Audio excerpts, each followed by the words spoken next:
इस संसार में कौन ऐसा प्राणी है जो रोग से पीड़ित नहीं है।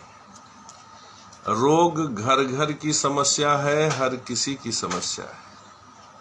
तो आज ज्योतिष जन्म कुंडली के माध्यम से कैसे देखें कि आपको कौन सा बीमारी होगा, आइए यह सीखते हैं। बड़ा ही सरल है। सूत्र जानोगे तब जानोगे कि ज्योतिष कितना महत्वपूर्ण विषय है। आप यदि यह जानना चाहते हो कि आपकी जन्म कुंडली से आपको कौन सा रोग होगा, तो इसके लिए बड़ा सरल है कि पहले आप ग्रहों की प्रकृति के विषय में जानो। पहले यह जानो कि कौन सा ग्रह किसका कारक है। जैसे तत्व में जानो, जैसे सूर्य अग्नि तत्व ग्रह, मंगल अग्नि तत्व ग्रह, शुक्र रस तत्व ग्रह, चंद्रमा जल तत्व ग्रह, शनि वायु तत्व ग्रह, राहु वायु तत्व ग्रह, केतु रस तत्व ग्रह। तत्व के विषय में जरूर जानो। अब समझने का प्रयास करो कि कौन सा ग्रह कौन सी बीमारी दे सकता है। इसको समझने के लिए बड़ा सरल है। पहले जानो कि शरीर में कौन सी धातुएं किस ग्रह से संबंधित है। जैसे सूर्य पित्त प्रकृति का ग्रह है, अग्नि तत्वी ग्रह है, और शरीर में हड्डियां, शरीर की अस्थियां सूर्य से कारकांश लेकर पैदा होती हैं। आंखें सूर्य की हैं, तो सूर्य से नेत्र है, सूर्य से हड्डियां हैं, सूर्य से पित्त है, सूर्य से अग्नि है। यह सूर्य की प्रकृति। मंगल की प्रकृति क्या है? अग्नि तत्व पित्त प्रकृति, लेकिन रक्त मंगल का है, मज्जा मंगल का है। अगर हड्डी सूर्य भगवान की है तो हड्डियों के अंदर जो रस भरा होता है वो मंगल है। इसी तरह से मेरे परम प्रिय शिष्यों, शनि वायु तत्व ग्रह है, और शरीर के ऊपर जितनी तंत्रिका तंत्र, महीन रेसे, स्नायु तंत्र जिसे बोलते हैं, उसका कारक शनि है। गुरु शरीर में मेद है, वसा है, नस नाड़ियां, छोटी छोटी सूक्ष्म नलिकाएं जहां भी हैं, उसे बुद्ध मानो। मेरे परम प्रिय शिष्यों, उसे बुद्ध मानो। धातुएं शुक्र हैं, बीज शुक्र है, वीर्य शुक्र है, और रस दो तरह का होता है। शुद्ध रस, जब आप भोजन करते हो तो जिस रस का पाचन होकर शरीर निर्मित होता है और चेहरे पर तेज पैदा होता है, वह रस शुक्र है। और कुछ ऐसे विषाक्त पदार्थ भी भोजन के निर्माण मेटाबॉलिज्म में बनते हैं, जो शरीर में यदि पड़े रह जाएं तो शरीर जहरीला हो सकता है। वह जो जहरीला द्रव्य है वो अशुद्ध रस है। रस शुक्र है, अशुद्ध रस केतु है। इसी तरह से मेरे परम प्रिय शिष्यों, इस वायुमंडल में जो भी हवा है वह शनि है, लेकिन वह हवा जो आप नहीं ले सकते, जो अशुद्ध है, जो शरीर में भी जाकर यदि पड़ा रह जाए तो शरीर में जहरीला प्रभाव डाल सकता है, ऐसा अशुद्ध वायु राहु है। मेरे परम प्रिय शिष्यों, इस तरह से जो भी व्यक्ति, जो भी बंदा ग्रहों की प्रकृति के विषय में जानता है, वो आसानी से बता सकता है कि शरीर में कौन सा रोग प्रकट होगा। मेरे परम प्रिय शिष्यों, शरीर में रोग को देखने के लिए पहले ये देखो कि शरीर में जो शरीर का स्वामी है, कुंडली में जो शरीर का स्वामी है, उस शरीर के स्वामी को कौन सा ग्रह टक्कर दे रहा है। माने कौन सा ऐसा ग्रह है जो उससे लड़ाई शत्रुता कर रहा है। दूसरा, आपकी कुंडली में रोग के खाने में कौन सा ग्रह बैठा हुआ है। और तीसरा, शरीर के खाने से अष्टम अर्थात मृत्यु के खाने में कौन सा ग्रह बैठा है। केवल 3 की प्रकृति समझ लेनी है, आप बहुत आसानी से जान जाओगे कि आपके शरीर में बहुधा प्रकृति से उत्पन्न होने वाला जो रोग है वह कौन सा होगा। अब मेरे परम प्रिय शिष्यों, कोई कहा केतु से गुरुजी बताइए कौन सा रोग होगा, तो केतु अशुद्ध रस है। अब केतु से रोग की प्रकृति बड़े आसानी से समझ में आ जाएगी एक शब्द से कि अशुद्ध रस है। माना आप चावल गेहूं ज्वार बाजरा खूब मजे से चाप के खा रहे हैं, आप धनवान हैं, धनिक कुलीन परिवार में जन्म लिए हैं, तो जब यह जाएगा शरीर में पचेगा तो शुद्ध रस बनेगा, तो आंखें टेढ़ी करके त्योरी घुमाकर आप लोगों को हड़काते फिरेंगे। तो यह प्रकृति जब यह भोज्य पदार्थ पचेगा तो शुद्ध रस के साथ कुछ अशुद्ध रस भी बनेगा। अब यह अशुद्ध रस जैसे कफ है, जैसे मूत्र है। अब मूत्र में जल होता है लेकिन वो जल अशुद्धि नहीं है, अशुद्धि उसमें घुली होती है, जैसे यूरिक एसिड है, क्रिटिनिन है, SgOT है, PT है और तमाम प्रकार के ग्लिसराइड्स हैं, कार्बाइड्स हैं, ओजोन, कीटोन इत्यादि के घटक हैं और तमाम कैल्शियम इत्यादि के घटक होते हैं जो शरीर में यदि रह जाए तो शरीर में बीमारी पैदा करते हैं। तो यदि केतु का यह सफाई होता रहे, अशुद्ध रस शरीर से निकलता रहे, तो केतु कभी बीमारी नहीं दे सकता। लेकिन मान लो पेशाब की मात्रा कम हो रही है, शरीर में अशुद्धि रह जा रही है, तब यह अशुद्धि रोग को जन्म देगी।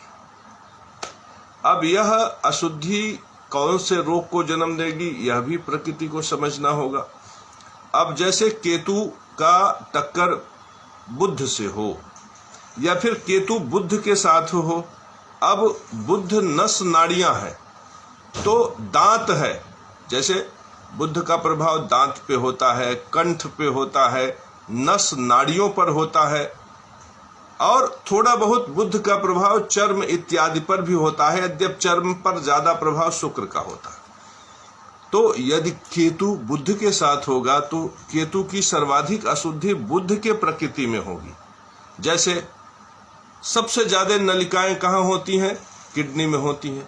सबसे ज्यादा नलिकाएं फेफड़ों में होती हैं। तो ऐसी स्थिति में फेफड़ों में कुछ कफ जमा रह जाए,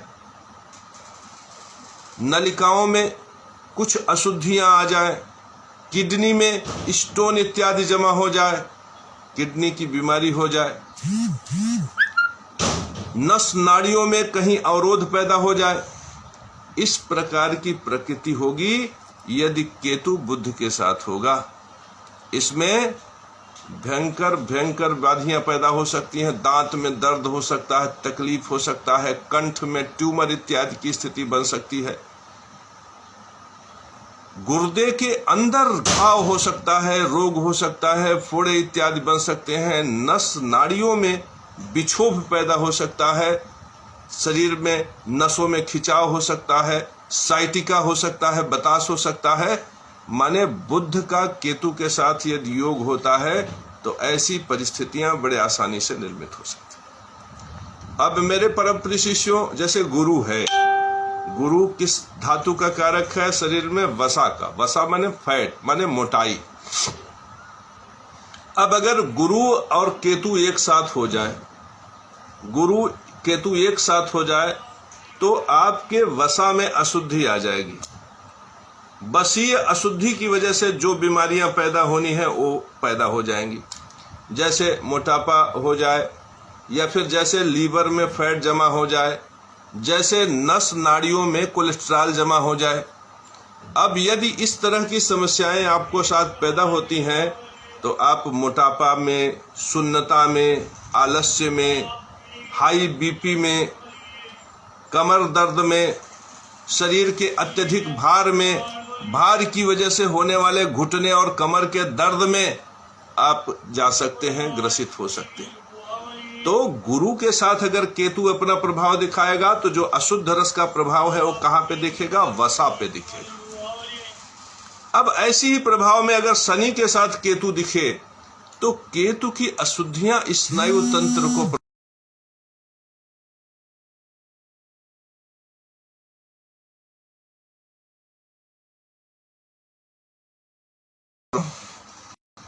एक फोन आ गया था।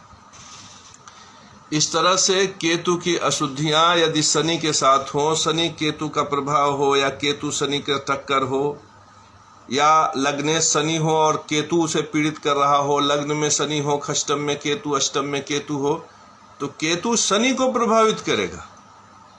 अगर शनि को केतु प्रभावित करेगा तब क्या होगा? शनि स्नायु तंत्र है, तंत्रिका तंत्र है। वे महीन महीन रेसे हैं जो तंत्रिका तंत्र के माध्यम से शरीर में संवेदना को प्रकट करती है। अब केतु का जो अशुद्ध रस है उन तंत्रिकाओं में घुस जाएगा। ऐसे तमाम कंपोनेंट्स इस प्रकृति में पाए जाते हैं, आर्सेनिक, लेड इत्यादि ऐसी अशुद्धियां होती हैं। जैसे कोई फैक्ट्री में, फर्म में काम कर रहा है, केमिकल्स वहां ज्यादा हैं, तो वे क्या करते हैं कि वो फैट को प्रभावित नहीं करते, वो मज्जा को प्रभावित नहीं करते, वो हड्डी को प्रभावित नहीं करते, लेकिन कुछ ऐसे घटक होते हैं जो स्नायु तंत्र को प्रभावित करते हैं। अब स्नायु तंत्र को अगर प्रभावित कर दिए तो आपकी संवेदनाएं कमजोर हो जाएंगी। तंत्रिका तंत्र की पकड़, जैसे ये हाथ ऐसे ऐसे मैं कर रहा हूं, यदि यहाँ की तंत्रिका तंत्र कमजोर हो जाए तो मेरा हाथ ऐसे करने में ऐसे ऐसे ऐसे ऐसे कंपन करेगा। मेरे परम प्रिय शिष्यों, यदि हमारी तंत्रिका तंत्र कमजोर हो जाएगी तो शनि की प्रकृति क्या है? वृद्ध। केतु का प्रकृति क्या है? मलिन। फिर हमारे हाथ पैर में कंपन आ सकता है, हमारे अंदर आलस्य बहुत अधिक आ सकता है, और सीवर अटैक अगर इसका हुआ तो हमारे शरीर में अचानक नर्वसनेस आ सकता है, नर्वस इच्छासन आ सकता है, और साथ में कभी कभी नर्वस ब्रेकडाउन भी आ सकता है। और कभी कभी सीवर कंडीशन ऐसी हो सकती है कि हमें लकवा इत्यादि भी मार सकता है। और कभी कभी ऐसा भी हो सकता है कि हमें नर्वस स्ट्रेचिंग का शिकार होना पड़े, नर्व्स कड़ी हो जाए, कभी तनाव की स्थिति हो जाए, कभी गर्दन में तनाव हो, हाथों में तनाव हो, अचानक क्रैम्पलिंग हो। और शनि केतु का अगर टक्कर हो और स्नायु तंत्र पर प्रभाव पड़े तो मिर्गी आ जाना, चक्कर आ जाना, और किसी में कामोन्माद माने काम का उन्माद पैदा हो जाना। और इस तरह से तंत्रिका तंत्र से संबंधित डिसऑर्डर, कभी कभी शनि केतु का डिसऑर्डर अगर ज्यादा हो जाए तो व्यक्ति पागलपन तक के अवस्था पर पहुंच सकता है। तो ये शनि और केतु की प्रकृति को पकड़ना है तो अशुद्ध रस और स्नायु तंत्र, अशुद्ध रस और स्नायु तंत्र को पकड़ो। मेरे परम प्रिय शिष्यों, इसी तरह से शुक्र यदि केतु के प्रभाव में आ जाए, केतु के प्रभाव में आने का मतलब शुक्र केतु का योग भी हो, शुक्र केतु का टक्कर हो जाए, शुक्र केतु की स्थिति खष्टम में हो जाए, अष्टम में हो जाए, शरीर के सब शत्रु हो जाए, तो ऐसी स्थिति में अब शुक्र क्या है? बीज है। शुक्र क्या है? धातु है। केतु के प्रभाव में आ जाएगा तो धातुएं विकृति हो जाएंगी, धातु विषैली हो जाएगी, केतु की अशुद्धि धातुओं में चली जाएगी। अब चला गया वीर्य में, चला गया प्रोस्टेट में, चला गया गर्भाशय में, चला गया बीज जहां विकसित हो रहा है उन स्थानों पे चला गया, तो पहले तो हार्मोनल डिस्टर्बेंस पैदा करेगा, धातुएं दुर्बल हो जाएंगी, वीर्य इत्यादि की क्वालिटी कमजोर हो जाएगी, बीज बनना कम हो जाएगा। साथ में क्या होगा? वीर्य विकार, शीघ्र पतन, यौन दुर्बलता और यौन संबंधी तरह तरह के विकार पैदा हो जाएंगे। शुक्र की धातु दुर्बल होगी तो व्यक्ति में निर्बलता आएगी, दुर्बलता आएगी। अच्छा, शुक्र पितृलोक का स्वामी है तो भूत प्रेत पिशाची शक्तियां भी प्रकट होंगी। लोगों को लगेगा पितर नाराज हैं, देवता नाराज हैं, तरह तरह की प्रकृति को केतु प्रकट करेगा।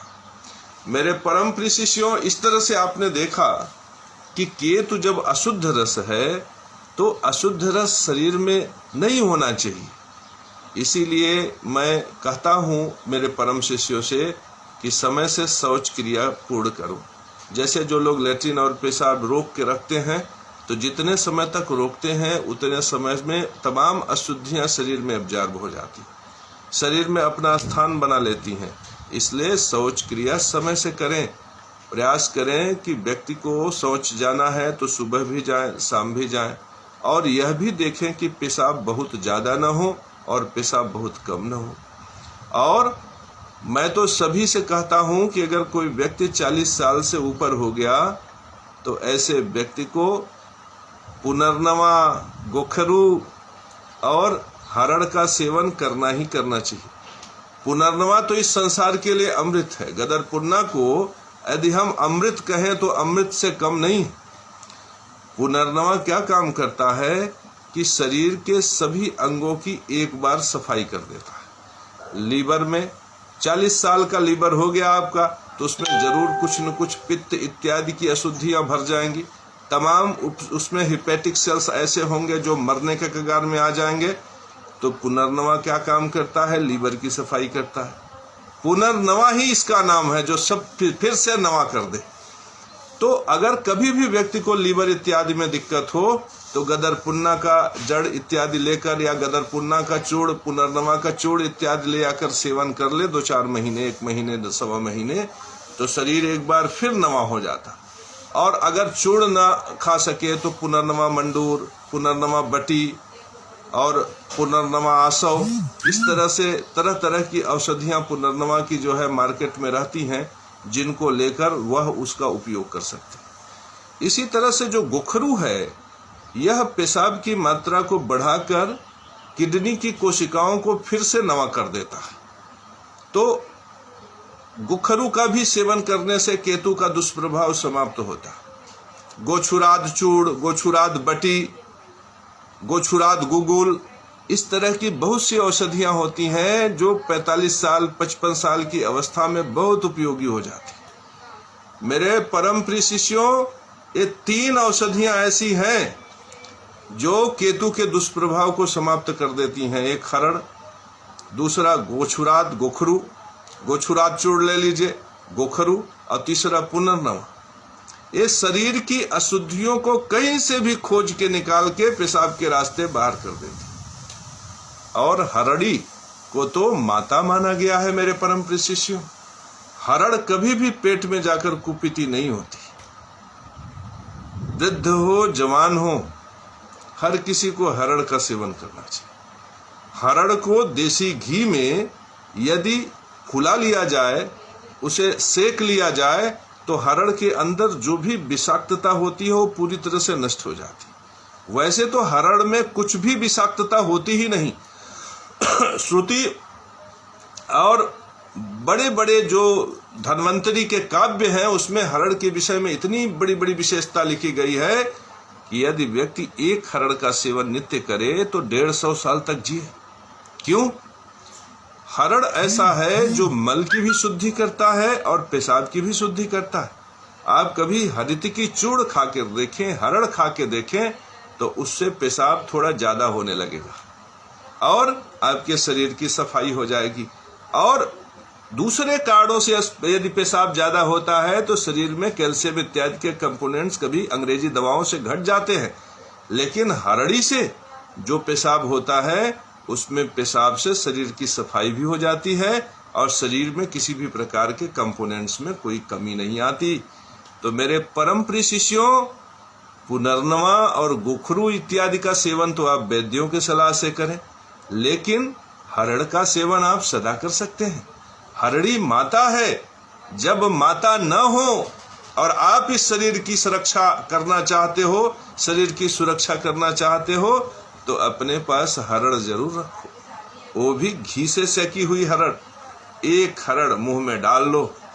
हरड़ न तो शुगर बढ़ाता है, न कॉन्स्टिपेशन करता है, न कोलेस्ट्रॉल बढ़ाता है, बल्कि सबका शमन करता है। इसीलिए मेरे परम प्रिय शिष्यों, हरड़ी को रसायन कहा गया है। तो केतु के दुष्प्रभाव के लिए सबसे बड़ा रामबाण क्या है? हरड़ है।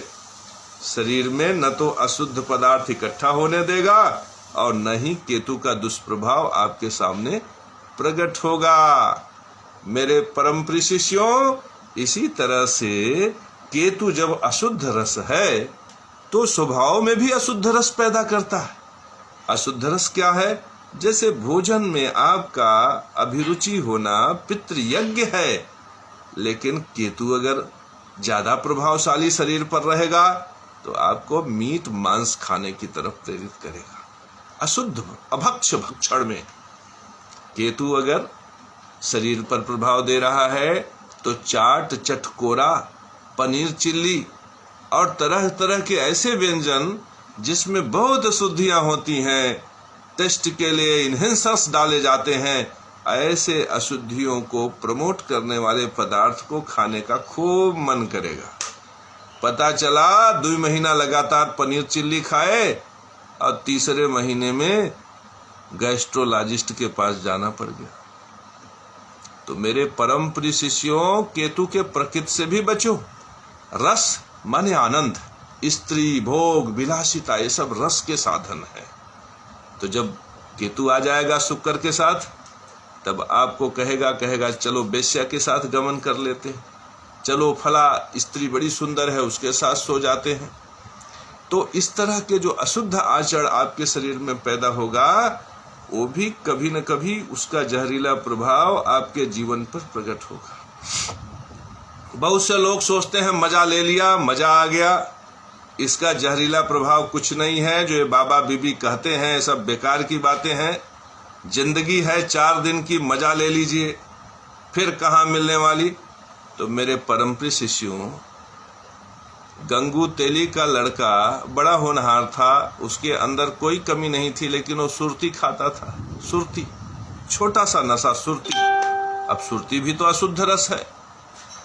45 साल तक सुरती खाया वो बेचारा, 46 साल में उसके मुंह में छाले पड़ गए। सोचो, इस शरीर ने 45 साल तक उस सुरती को बर्दाश्त किया, 46 साल में छाला पड़ गया।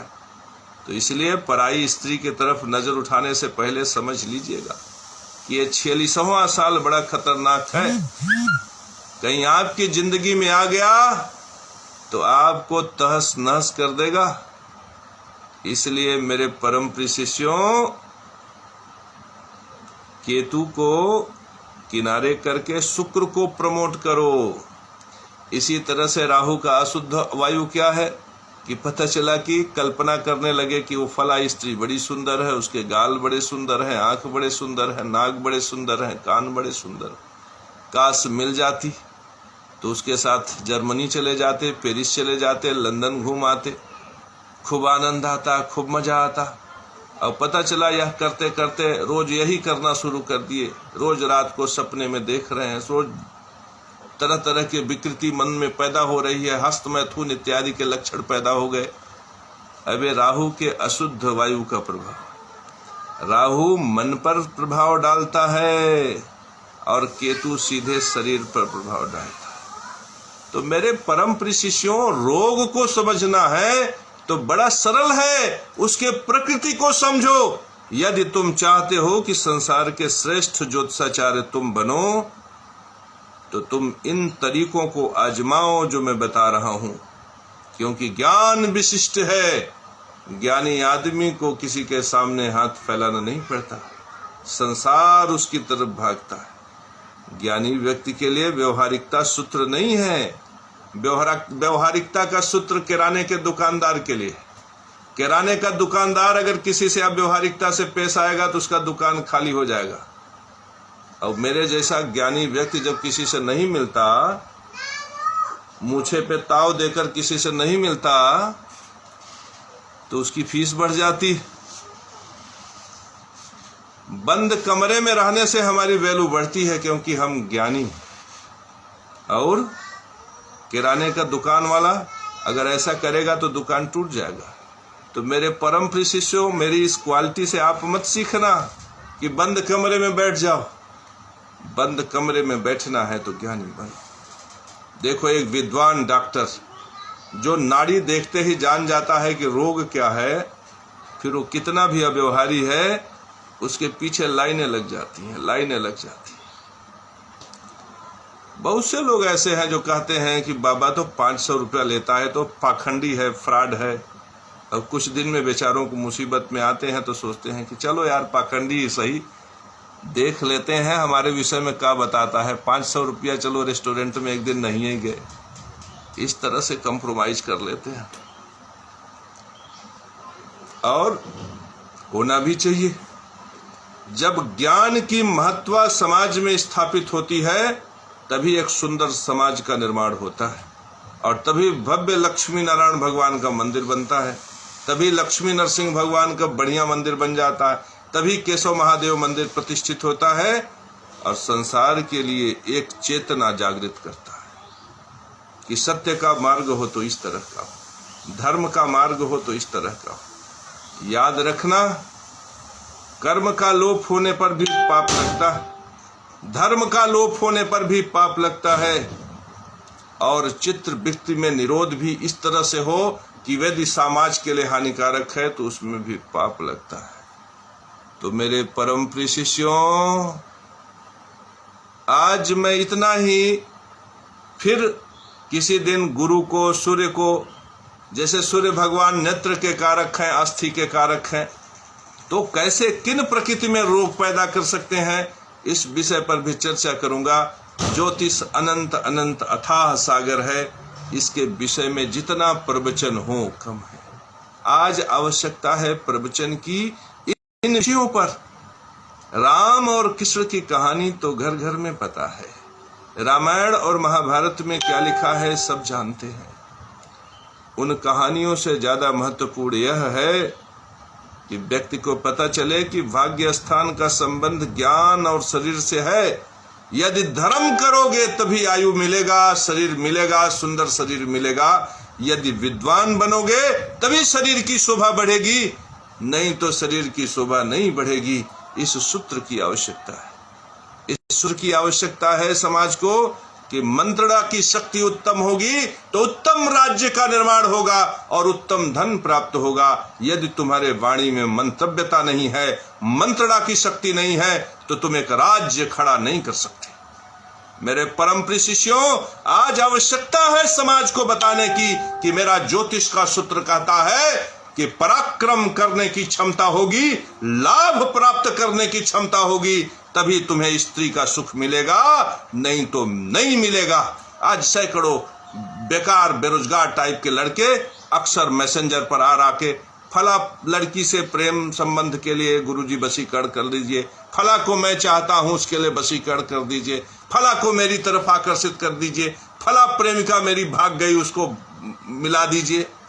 अरे मूर्खों, इस समाज में स्त्री हो, धन हो, सोना हो, वैभव हो, यह बुद्धि, विवेक और बाहुबल से प्राप्त होता है, सामर्थ्य से प्राप्त होता है। और ज्योतिष में इसका सूत्र है कि पराक्रम, स्त्री और लाभ को एक त्रिकोण में इसीलिए रखा गया है कि जिनमें लाभ प्राप्त करने की क्षमता होगी, जिनमें पराक्रम करने की क्षमता होगी, उन्हीं को यह सब सुख है।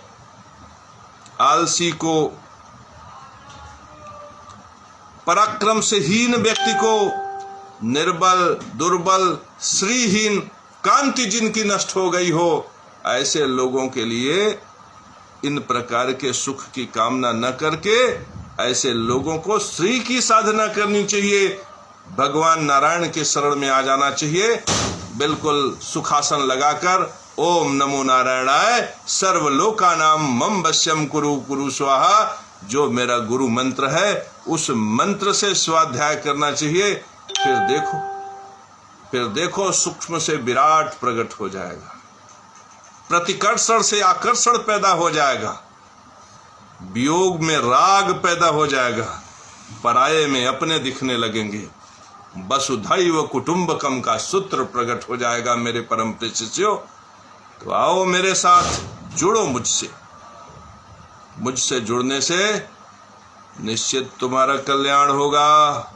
यह परम सूत्र है। जब क्षत्रिय ब्रह्म वेद को धारण करता है तो संसार में विशिष्टता को प्रकट करता है। विश्वामित्र उदाहरण है, राजा राम भगवान श्री कृष्ण उदाहरण है, महाराजा पुरु ने सारी धरती को समतल करके खेती के लायक बनाया। श्री कृष्ण ने नीति का सूत्र दिया, भगवान राजा रामचंद्र जी ने आदर्श जीवन जीने की कला सिखाई, और विश्वामित्र ने वेद माता गायत्री को प्रसन्न करके गायत्री मंत्र दिया। यह क्षत्रियों की विशेषता रही है। तो जब क्षत्रिय प्रकट होता है ब्रह्म स्वरूप लेकर, तो निश्चित रूप से समझना चाहिए कि कुछ ब्रह्म का आदेश है जिसकी वजह से यह धरती पर आया है, और कुछ नया होने वाला है, कुछ नया सृजित होने वाला है, जो निश्चित रूप से समाज के लिए हितकारी, देश के लिए हितकारी है, राष्ट्र के लिए हितकारी है। क्योंकि क्षत्रिय ऐसे होते हैं जिनमें ब्राह्मणत्व भी प्रकट होता है, शूद्र भी प्रकट होता है, वैश्य भी प्रकट होता है। इसलिए क्षत्रियों की बड़ी महिमा। क्षत्रियों के प्रति कभी भी आप देखो, ब्राह्मण, क्षत्रिय, वैश्य, शूद्र, किसी में विराग का भाव नहीं होता, सब में प्रेम का भाव होता है, क्योंकि क्षत्रियों में पालन का विशेष गुण होता है। मेरे परम प्रिय शिष्यों, मुझ बैरागी को स्वीकार करो, जिसने अपने जीवन का सारा धन मंदिरों में लगा दिया, पत्नी नाराज, पुत्रादिक अप्रसन्न, परिवार के लोग यह कह के कि धर्म क्या सुख देगा, इसके बावजूद भी धर्म के ऐसे कठोर उदाहरण को सामान्य पुरुष प्रकट नहीं कर सकता। जब कर्ण के जंघा में कीट घुस गया और रक्त संचरित होने लगा, रक्त की धार बह गई, लेकिन महात्मा कर्ण अपनी स्थान से टस से मस नहीं हुआ। सुबह जब परशुराम ने रक्त की धार देखी, परशुराम ने कहा कि तुम ब्राह्मण नहीं हो सकते, क्योंकि इतना सहन शक्ति, इतना त्याग, इतना बलिदान कर देने की क्षमता केवल क्षत्रियों में हो सकती। अपना पूरा जीवन भर का धन मंदिर इत्यादि में लगा देने की क्षमता सामान्य पुरुष में नहीं हो सकती। ये क्षत्रियों का विशेष गुण है। इसलिए जब क्षत्रिय समाज के लिए खड़ा होता है तो परिवर्तन ला देता है। समाज में ऐसा परिवर्तन कि लोगों में चेतना जागृत होती, लोग कुछ नया करने के, कर गुजरने के मूड में आ जाते हैं। वैष्णव धर्म के प्रचार का यह परम सूत्र तुम सब मुझसे ग्रहण करो। यहां क्षत्रिय जन्म से क्षत्रिय की बात नहीं है, यहां कर्म क्षत्रिय की विशिष्टता। क्षत्रिय वह है जो सेवा के लिए तत्पर है, क्षत्रिय वह है जो त्याग के लिए तत्पर है, क्षत्रिय वह है जो समाज के लिए अपना सर्वस्व अर्पित करते, क्षत्रिय वह है जो धर्म के लिए अपने जीवन के मूल्यों का भी परित्याग करने से न हटे, क्षत्रिय वह है जो धर्म के लिए अपने प्राणों को भी तत्पर रखने का साहस रखे, वह क्षत्रिय। इन मूल्यों को ग्रहण करो मेरे परम प्रिय शिष्यों, और एक सुंदर संसार का निर्माण करो जिसमें सब जगह वैष्णव का गीत बजे, सब जगह ओम नमो नारायणाय हो, ओम नमो भगवते वासुदेवाय हो, क्योंकि हमारे वासुदेव भगवान नारायण पर किसी को कोई आपत्ति नहीं। कोई हमारे नारायण को खुदा कहता है, कोई हमारे नारायण को प्रभु कहता है।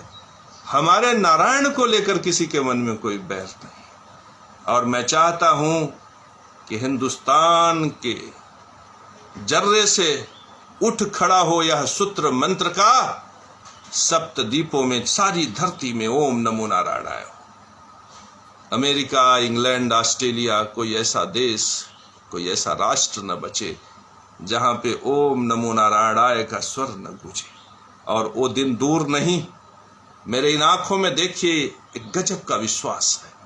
वो दिन दूर नहीं जब सारे विश्व में ओम नमो भगवते वासुदेवाय होगा।